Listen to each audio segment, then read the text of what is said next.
अधिवेशन हुन्छ, कहिले हुन्छ थाहा छैन।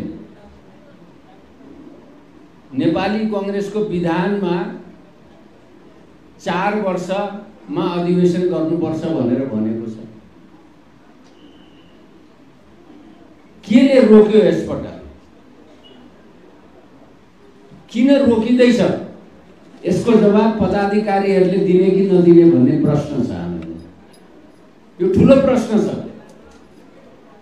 यहाँ बस्नुभएका साथीहरूले पनि जवाब दिनु होला।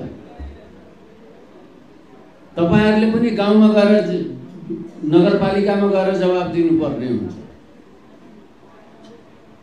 के यस्तो घटना त देशमा घटेको छैन, नेपाली कांग्रेसमा के यस्तो घटेको छैन। किन 4 वर्षभित्र अधिवेशन हुन सकेन? सक्दैन भनौँ, मङ्सिरमा हुनुपर्ने हो नि त अधिवेशन, किन हुन सकिरहेको छ?